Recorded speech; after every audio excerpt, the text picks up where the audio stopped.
Sumainyo ang Panginoon.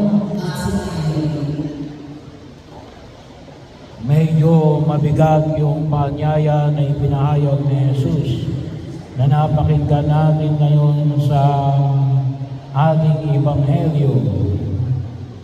Limutin mo ang iyong sarili, pasanin ang krus, at sumunod sa akin. Kung tuniyan po natin ito ay magkakasama, magkakaulam, ika nga. Hindi pwedeng magawa yung isa nang wala yung iba. Ito rin yung nakita natin kung bakit yung ipinahayag ni Propeta Isaias sa unang pagbasa ay nagkaroon ng kaganapan, lalong-lalo na kay Jesus. Ano sabi nga rito? Binugbog ako, binunot ang aking barbas at bigote, at ipinahiya ako, pero hindi ako kumibog. Medyo mahirap. Bakit mahirap? Sabi nga natin, ito ay, kung tingnan po natin, ay higit sa natura ng tao. Kung tusin ngayon, labag sa natura ng tao against human nature. Bakit? Ano ba yung natura ng tao? Self-preservation. Iligtas mo ang iyong sarili. Pero dito sinasabi na alin, limutin mo ang iyong sarili. Bahagi rin kung inyong mapapansin, bago nang sinabi ni Jesus na limutin mo ang iyong sarili, pasanin ang iyong krus at sumunod sa akin, nagtanong muna si Jesus, sino ako? Sabi ng tao, sino ako para sa inyo? Bago natin limutin yung ating sarili, alamin muna natin, may laman ba yung ating sarili? Are we worthy to be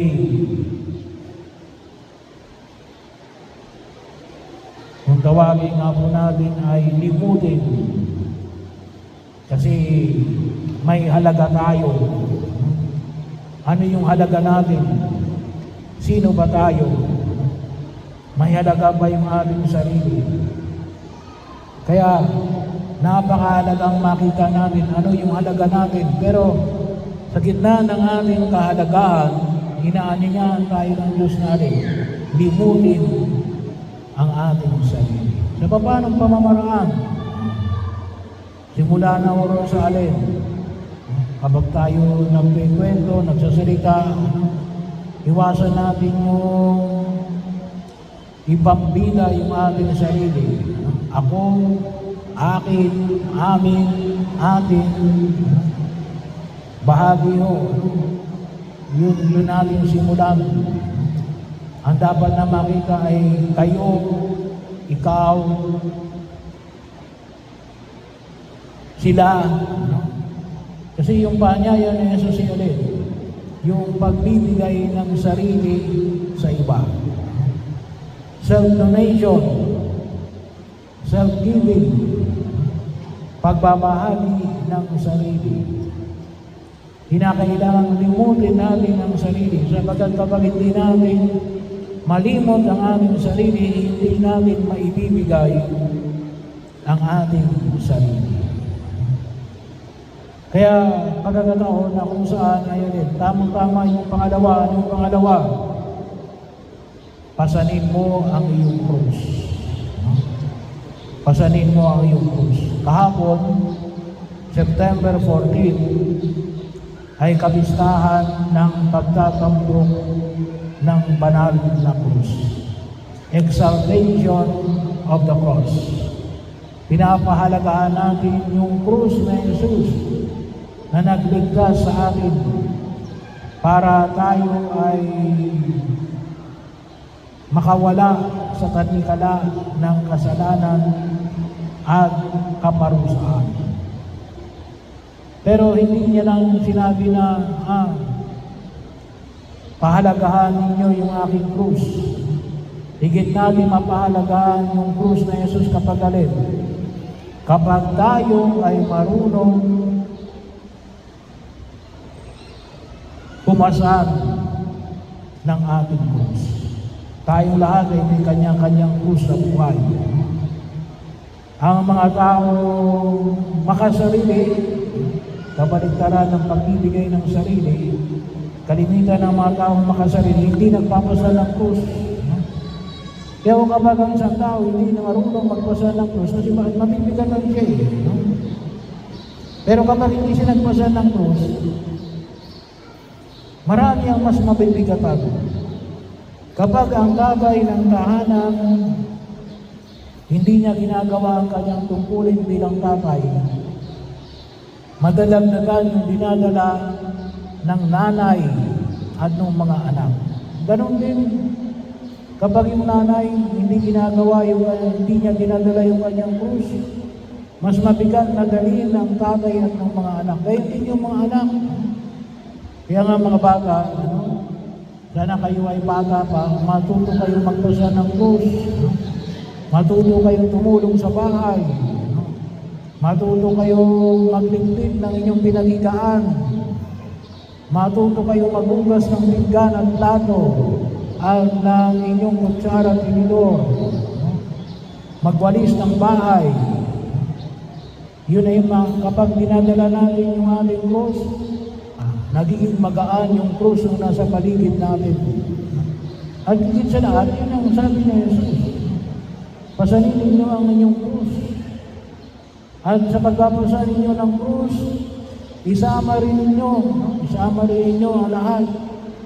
Kaya ngayon, Girl Scout, kapag kayo ay palaging handa, yung ibang hindi handa, anong mangyayari? Nagkakaproblema sila. Bakit? Hindi sila handa eh. Hindi nila pinapasan yung kanilang krus. Kaya kapag pagiging mabuting Girl Scout, pinapasan ninyo ang inyong krus. So ganoon din po sa bawat isa sa atin, naging kanya-kanya tayong krus. At ano yung hamon ay pinaalala sa atin ng buong kapal? Pasanin natin yung ating krus. Hinakailangan natin maging responsable tayo bilang mga mananampalatayang Katolikong Kristiyano. At yun yung hamon ay pinapahayag ni Jesus sa sulat ni Santiago, Apostol. Anong sabi niya? Ipakikita ko ang aking pananampalataya sa aking gawa.